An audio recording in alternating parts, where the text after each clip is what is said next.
We're live. Hi everyone, welcome to this week's edition of Think Tank. Today we're talking all about front-end web development, and I'm Tatiana, and this is, Alex. and what do you do at Thinkful? I'm a front-end developer at Thinkful. Thinkful. And this is Mark. Hi. Hi Mark. And Mark does courses. Yep. And That we the do. head of curriculum here at Thinkful. Cool. And we also have today Cody. Hi, my name's Cody. I'm a freelance developer, and yeah. Cool. And Matthew. Sorry. Go ahead. Hey, I work at Critical Mention. Awesome. Okay, cool. Well, thanks so much for coming, guys. First of all, I just want to get started talking about what actually is front-end web development. I remember when I first started wanting to program, I literally had no idea what that meant, and I think that a lot of people often have misconceptions about what it actually means. I was wondering if you could tell us a little bit more about that. Okay. So back in the late 90s, early 2000s, everything was primarily server-side. Web pages were simple HTML, and then slowly CSS picked up. In the mid-2000s, JavaScript picked up, and you started having apps like Gmail where you just get into the page and new emails load without ever refreshing. So JavaScript slowly picked up more and more functionality until maybe 5 years ago, at which point everything just blew up and front end became a very big space with a lot of different frameworks, a lot of different options for how to create applications. And I think that a lot of beginners also don't know the difference between front end and back end. So I don't know if you could. Oh, sure. So front-end development just means what's happening in the browser. It can mean something very simple like font styling and sort of visual tweaks, which can be pretty hard to lay out a web page. But it also means performance, how quickly a page loads, when do you load in new data. So there's a lot of very much engineering in it, as well as design and artistic stuff. So it's a mix of it. Very cool. And actually, to just get some more background on our two awesome panelists today who we have, I was wondering, Cody, what originally got you interested in front end, and what's your kind of backstory on that? Well, I originally got interested in it because I spent a little under a decade in the retail sales and management side of things, selling men's clothes, women's shoes, everything you could think of, fragrance, and just kind of decided I wanted to spend more time with my family. I was out of the house 60, 70 hours a week. During holidays, I could be gone for 12 days in a row during the day, and I wanted to be able to see my family more, so I decided, what can I do that would let me work from home, get to spend the time I want, and still, do something I want to do. So I've been dabbling with websites and stuff like that for most of my life, since I was, since literally the internet came out, I've been messing with it, and so I decided to move forward on that, and through my research and stuff, I found Thinkful. And I decided to go with Thinkful to bring myself to that next level, so I wasn't just a theme hacker. I wasn't just buying a theme and making it look special for someone. I could go that step further. And so that's kind of what led me to it and what brought me down the path. And because of that, I took the class, and I was able to actually go full-time freelancing now. So I've been doing it for about 8 months now. That's really awesome. And actually, you mentioned something really cool, which was that before initially you were just kind of doing these hacky things. I think that there's a lot of misconceptions around what front end is. It's more than just having a web page, putting text on it, making it a color. You can do so much more. You can have a web app. You can click things pop up. I don't know if that's maybe something that Alex can talk more about, but again, because that transition from being able to do more than just the really basic stuff to actually interesting websites to me. That's how I knew I arrived with it. When I was sitting there, and instead of just designing websites or whatever, because I do that too, I do website design and development for it. The customer needed a carousel or whatever, and I was able to make it. I didn't have to go buy a pre-made piece of code, and then from there on, I've been able to build the things I want the way I want them instead of having to go buy or find someone else to do it, and that's been a really exciting and cool thing for me. Cool. And actually, just to follow up on that, so what was the first major project you kind of felt like it was a breakthrough for you that you worked on, or one that really stood out to you when you were first? Yeah. one of my most major ones that kind of got me in the door, and that was only like about 4 months ago now, that really started building me up with all my clients, was I got a deal to build a website for a company that makes, they do like the computer graphics and animation for like the Jimmy Fallon show, Oh, that's partners awesome. with a company that does Game of Thrones. So they're pretty big. They do all kinds of commercials. They did like Calvin Harris music videos, all this kind of stuff. And so they hired me to do a little bit of work on a WordPress blog that they had. And I was able to talk to them, and through talking to them and stuff, decided they needed a new responsive site. So I was able to rebuild them their site and then create they had a specific, they wanted the image just to show up once when the person came to the website, not a normal carousel. So I got to build it myself through, my front-end course taught me that. And that kind of got my foot in the door, and from there I've worked with a couple actors now through that, so it's getting me into a scene that, I live in Idaho, and I'm working with people in Hollywood right now, so it's pretty exciting. Wait, that is super cool. I totally did not know that at all about you. That is so funny. Very neat. I have a question for Mark next. I was just wondering, like, a lot of people have this, again, another misconception that, like, programming is this complicated thing that requires, like, math skills somehow, and so what is like the basic level of knowledge that I really need to know to even get started doing front-end programming? Because I tell my roommates that I'm like working for a programming company, and they're like, oh, what? Like, I don't understand anything about programming. What is that craziness? Yeah, so I think when you're just starting to learn front-end web development, I guess the first step would be HTML. And HTML requires no math at all. So really, it's not a programming language necessarily. It's a markup language, and so you're taking text the same way you take a header, or you take a paragraph, or you take an image, anything that you see on a website, and you would tag them. And that's it's very basic. I think anyone could learn it and pick it up in an hour or two. Just the sort of basic level, and then you move on from there. Then you learn CSS, which takes the HTML that you created and styles it. And that's not. It can get really, really complicated, but just to get started, it'll take just like CSS is kind of Alex's thing. Yeah, CSS can get really complicated, but when you're first learning the basics, I think it can be also really simple. Yeah, there's a lot of stuff that you just look up, how to change the color of the background. And you can easily just copy paste a little bit of code and change your header to be a different color. So simple things are simple. Once you get to bigger layouts, so basically, it's not as hard as people say. Because I feel like everyone just gets so scared, like, oh, programming, I could never do that. I'm like, no, it's actually like a little bit easier than you're. It's sort of like publishing. The two, HTML and CSS, become sort of like a publishing medium. If you just want to make a static page, that's all you need. Awesome. Matthew, I was wondering, could you tell us a little bit more about what you do at work, and also if you have any side projects you've been working on that are particularly interesting to you that you want to share? Sure. So, what do I do at work? What is work like for? Well, I'm not only a front-end developer. So, meaning I don't only work on the front end. My time is kind of being split between front-end and back-end stuff. As for the front-end stuff, right now I'm working on a cool project with. We're trying to widgetize all of our components. Widgetize, that's a cool word. Yeah, so I don't know if this is meant for the screencast is meant for beginners, but so I won't go into detail. Steps are great too. I know that you work with Node, correct? Node at my job, no. Okay, gotcha. That's kind of like my side project thing, I guess. But as for the widgets, since we're like a media company, we have a video player, and we want to have the video player work with a gallery or a playlist.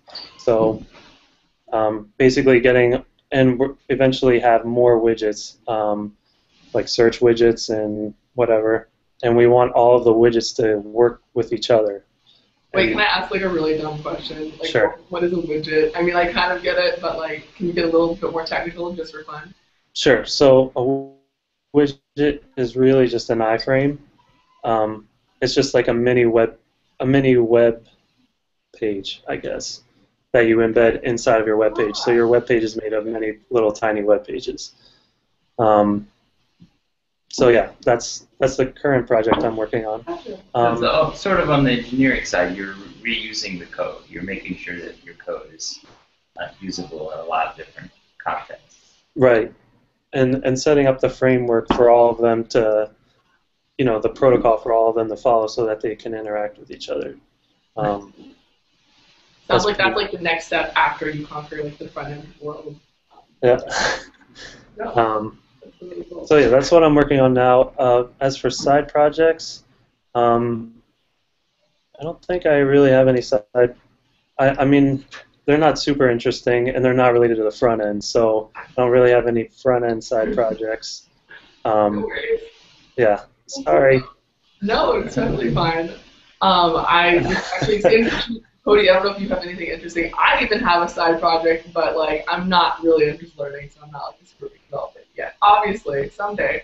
But Cody, do you have any interesting side projects going on? Because I know a lot of people think that that front end doesn't necessarily like apply to their lives, but I think that you can really any job can benefit from learning like some basic programming skills. I know that someone at our work uses really simple JavaScript to like help him do mundane tasks over and over again that would normally take him a long time. For me, I guess the closest thing that for a side project would be like one of the add-ins I made for a previous website. I'm trying to, I guess, widgetize it, you'd call it. I'm trying to separate it into its own thing so I can make it its own plugin and then possibly eventually sell it. I don't know if I want to do that yet or just put it on GitHub, but kind of working on that. And then I'm also in the process of building an automated, basically people sign up for websites and then they pick a certain amount of things, themes, and there's lots of them out there, but I'm making my own. So they'll click the theme they want, it'll go through everything, and then they'll have a website. So it's kind of like a SaaS, but really, really low level. Like it's supposed to be really easy and just really simple for people that don't want to pay a bunch of money for a really high-end website. Gotcha. That's really cool. Sweet. Next, I was wondering, as a web developer, because I feel like people think they don't really understand what a web developer does and what it is all about, because there's so many different things you can do. So what sort of opportunities open up to you as a web developer besides just obviously like Java?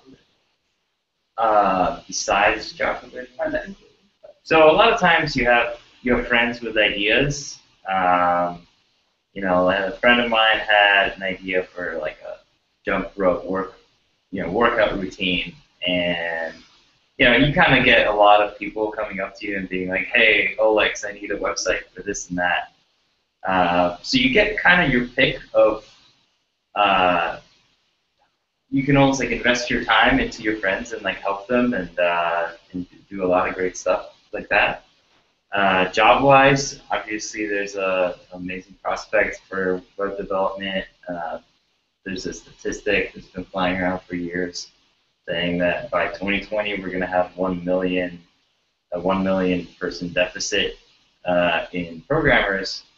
So we're going to need a lot more programmers, and maybe that type is going to be different types of programmers. Maybe people who are more on like the publishing side, as I'm saying, HTML, CSS primarily, and then there's going to be sort of like the 1%, like really working on the bottom framework layer, making sure that computers are getting faster and stuff like that. So there's like a whole range of skill levels for programming, and they all have pretty good job prospects. You're not going to get paid as much if you just know HTML, CSS, but you're far more useful than just like a regular writer. If you're a writer who also knows HTML, CSS, and can make their microsites and stuff like that, it's definitely almost always beneficial, and you understand what the developer might be telling you. You would understand them better, and it helps communication within companies.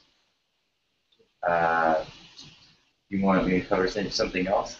Yeah. Well, I was actually going to ask Cody more because I know you mentioned the freelancing stuff. I think that's super awesome, and you kind of talked about how you've had all these different projects. Do you find that you actually get to pick and choose, like in the same way Olex was saying, like you can help whichever friend with whichever entrepreneurial project that you want? For me, I guess like I have a lot of friends that have stuff going on, but they're all programmers. They are doing that, and so they kind of do their own programming. And then I live in Idaho near Boise, and there is a tech group. There's a meetup and stuff like that. We even have an Angular meetup now, but we're growing. But I spend most of my time around people that aren't very technical, and so they don't really understand what I do. So kind of showing them through it, like, I don't know, as a freelancer, it's kind of hard because people think you sit around at home all day when you work from home, and trying to balance that is it can be rough. But I have a couple friends that are actually in the process of building apps that they need front end for, because they're actually back end developers.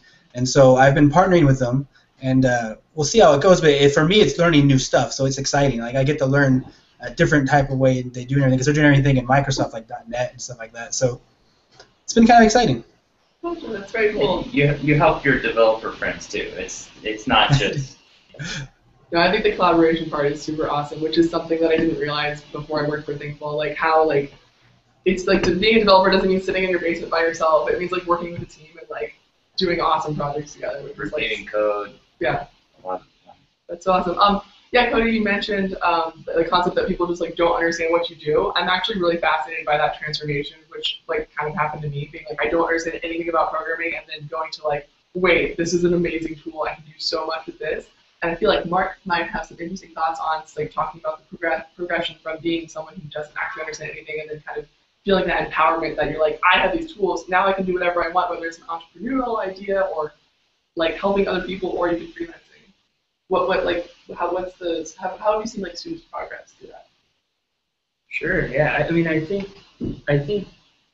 there's so many like great online resources that are completely free, and there are not only like learning resources, but there are a ton of tools that are completely free. So it's really easy, like super easy to just get started. And I think for people who don't even, have no idea what programming is, I bet after a couple of hours of digging into it, you'll find how addicting and fun it can be. It's one of those. I've sort of noticed with students, it's one of the few things, especially students that don't come from a technical background at all. This is their first time programming. A lot of times there's no anecdote to it. Like they've never done anything sort of like it. That's as addicting and fun that could lead to a job. You really feel powerful when you're, because the computer is just doing whatever you tell it to do, and there's a whole lot of stuff it can do, and it's fun to just, be able to have that power. A lot of people feel like they're, not empowered by whatever they're doing in life, whatever work they're in. Yeah. And computers, especially once you get to the web, you can pick up data from some website, scrape a little bit of data from another website, store it in like S3 somewhere, and it's safe because Amazon's taking care of it, and then like put up a website that shows that data. So you can do a lot. Yeah. And what's crazy is it doesn't mean like a career shift. Like all of our on our team, a lot of our marketers were focused on marketing or programmers. And the fact that they know programming, they're much better marketers. As you mentioned, writers. The same. There's such a strong intersection of pretty much every field with programming, and so it's exciting how creative you can be. Yeah, you could be a biology researcher, or like a chef, like a mathematician. I think you can do both. Yeah, there's probably something you can do. But definitely, I know a guy who started a barbecue restaurant, and he ended up learning to code just so that so he doesn't have to pay anybody to work on his website. And the website looks great. Yeah, the barbecue tastes better. Probably. No, I really think the whole concept of coding as the new literacy, I'm so all about that, because I really think that all future jobs are going to require you to know some part of coding, because it can just make your own job more efficient and better. But yeah, that's all really neat. I was just wondering, since I know that Matthew has experience in backend, if you had any suggestions about once you're done with the front end, how to move into backend. I know that Node, correct me if I'm wrong, is a language that works well with that transition because it is in JavaScript, which is the front end language. Am I totally off on this? Yeah, you're right. Yes. A Node came a little after, it was set in stone for browsers. So, how did I transition from front end to back end? Yeah, or like, do you have any suggestions about like, is Node like a good second step for people who have a front end background, or? Yeah, I mean, well, let me think about it. Don't worry.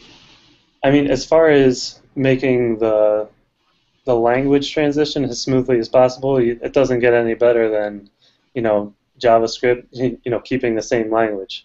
Um, the only difference is that the framework in the browser is a little bit different than the framework in Node. So there'll be some ramp-up time when you're going from the browser to Node. So that probably is a good step. It's also good to touch other languages because it just helps with your perspective. What are you missing out on? You might be able to be a better programmer in JavaScript if you know a little bit of Java, or if you know a little bit of Python, or whatever, or Erlang. So yeah. Gotcha. No, that's really cool. And actually, on that note, I was wondering, Cody, like, because I think personally that front end is a great starting point for complete beginners, just because it is like HTML and CSS aren't really like programming languages per se.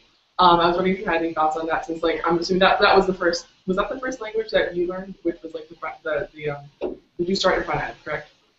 I didn't start with front end. I did start with the front end, but it was just HTML, and then back in high school I had Macromedia Flash, and then. Oh, nice! I remember that, the Flash games. Yep. Those action scripts? Yeah, I actually learned some of that. I don't know if I don't think I programmed. I just did like the animations and stuff. And then when I went to college, I learned Java. I think Java might have been my first language. So I think I might have missed it. I'm gone to the front end, didn't do JavaScript, and then came back after I learned Java. And Java and JavaScript are very different. Yeah, they are. They sound the same, but they're very different. But I do think that front end is pretty. I think the front end has a lot of possibilities because you can do graphics now with the front end. So if you're interested in, what's it called, WebGL, you have that available to you very easily. What does that mean? WebGL. Oh, that's the API for creating graphics. Oh, awesome. There's also audio APIs coming out. There's some sites where you just it's kind of a sandbox of some JavaScript code, right? And you hit play, and it's a synthesizer loop. You're frozen on me. Pretty cool. Oh, sorry. Can you still have me there? No? Not sure. Anyway, yeah, no, I think that just speaks to the fact that like that front end, you can do so many different things with front end. People just assume it's one thing, and it's stuff everything from like. Right, we were talking about how it's a good place to start. There's definitely other ways to start in programming. You could start learning like the Python book. Zedchow's Python book is an excellent place. There's also languages like Ruby you can start with. I'm a fan. There's all kinds of pathways into it. Cody, did you want to talk about your experience of getting into coding, and especially, how do you transition to the next level of, working with backends? Yeah. I kind of started, oddly enough, my first language, you guys will never guess, it was actually in junior high. I started learning Pascal. So that's pretty OG. But so that's how I started, and kind of got into that. I liked it a lot. It was, a bunch of just making little for loops and stuff. But after that, I didn't really do too much with it. But then I ended up deciding to get into websites. So I did the whole Macromedia thing, building the websites in Flash and just stuff that now I'm like, oh my gosh, did I actually do that? And from there, I went into a totally different field. So when I decided to come back to it, I knew enough to get around. Like I knew I like messing around with Linux and stuff like that, so I knew how to run servers and that kind of stuff. So it was kind of a natural progression to try and start doing my websites. And so I wanted to move from just doing the graphical aspect of it into doing basically the back end, or I say the front end, but the back end of the website's front end. If that makes sense. Like I wanted to be able to do more than just, like I said, theme hack, where I just took someone else's work and made it work for my customer. So that's kind of where I decided I needed more skill, and I did Code Academy and lots of other online free things, and just didn't. I was getting it, but it wasn't sinking in, and that's when I decided and found Thinkful, and with the mentorship, that's kind of what threw me towards it. And my mentor Trevor, I had him for Angular and for the front end development. Really was the turning point for me. He was able to explain things I didn't get when you need it, and then get me past those roadblocks that had stopped me. Like I wouldn't get it, I couldn't figure it out, so I would just stop doing it for like a couple weeks, and he was able to push me through, and now I'm able to make what I need for the most part, and I'm constantly learning. Like I said, I took the Angular course through Thinkful, and I'm thinking about doing the Node and just stuff like that. I want to get in the back end because that's kind of where my side projects are. I want to eventually convert to doing a SaaS product instead of just making pure websites. And my goal is to kind of do a 37 Signals thing where they made websites for a while to fund their app, and then that way they could pay enough money to industry standard for developers, and then switch into it and do that in the long run. So yeah. Awesome. Cool. Okay, it's almost the end, but I wanted to just get like a piece of advice from everyone. But first, I'm actually wondering, Alex, how did you get started in front end? I actually came through publishing for the most part. Oh, really? So I did. I ran a little magazine in high school. I think I did yearbook in middle school. I don't even remember. So I did a lot of like comic zines in college, and I took computer science classes. So I learned some Python, some Java early on, but eventually I just started building sites, and it started with HTML, CSS, and I got an internship at a startup and wherever else. So it was a lot. I had a lot of typography experience, so that's why I'm still sticking to the front end, even though I know the other kind of levels of programming on the server side and stuff like that. I just think that doing this artsy stuff and making everything look good is very rewarding. There's so many like designers or like visually oriented people who end up becoming right? Yeah, there's definitely a whole range. So I've seen designers who strictly avoid the HTML, CSS, and they're generally they're doing stuff that's like very limited in size. And then designers sort of give up on that idea, and they're like, hey, this is a responsive site. I need to really know the code and how CSS actually works to design it properly.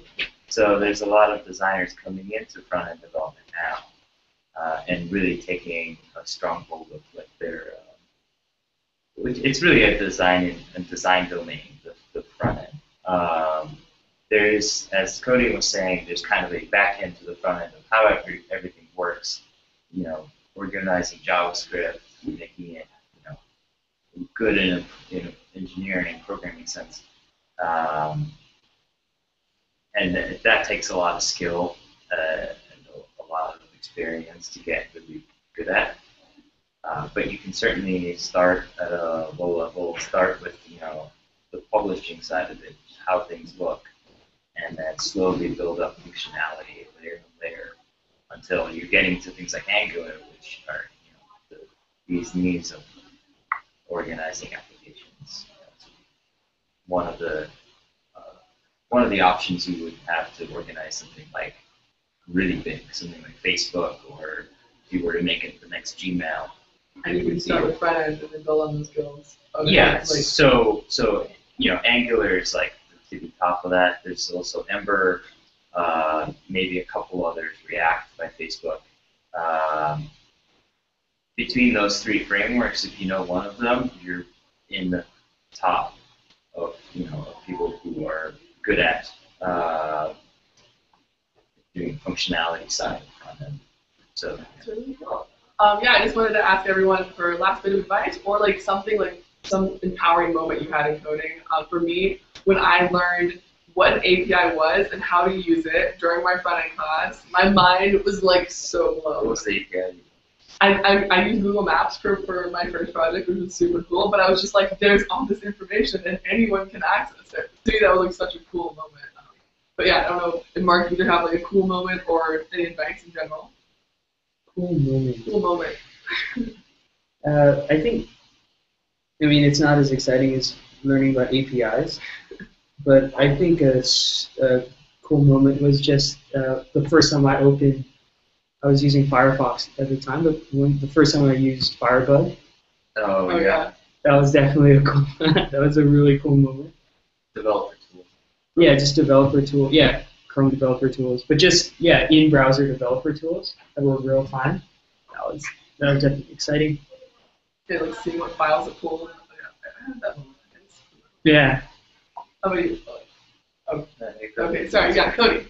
Mine was kind of like what I was saying when I was building the project a few months ago, when I realized that I didn't have to go anywhere else, that I could actually make it, and coming to the realization that for the most part, when you're talking to the client, it was an epiphany for me when I was like, I could do it. Like, I don't even have to think about it. Like, can you do this and that? Well, yeah, I know I can. I might not know how to do it now, but I know I can do it. And so just realizing that I could figure it out and build whatever I needed to build was a pretty empowering moment. I felt like Superman. Awesome. Very cool. Matthew, any last advice or Cool moments, I think is I'd have to also agree with the DevTools type stuff. I think when I set up caching layers and everything just goes so much faster. Yeah. That's a lot of fun. You take that a step down for me. Oh, caching layers. Oh, well, caching layers just kind of, oh gosh, I don't know how to. They cache things. No, Save it so that it like loads. If faster. it takes 20 seconds to go into an API, you basically save it on the front end some result, so that, or on the back end, or your own back end. You basically save what that result was and just return it right away. It's a hard thing to do. Caching is definitely. It's like the way you speed things up. You just save a result for a while. Yeah. Yes, thank you. We're actually over time, guys, but I want to thank you all so much for being here, and thank you so much for our viewers who are watching. And yeah, go learn front-end webs with all of it. It's amazing. Cool. Thanks so much, guys.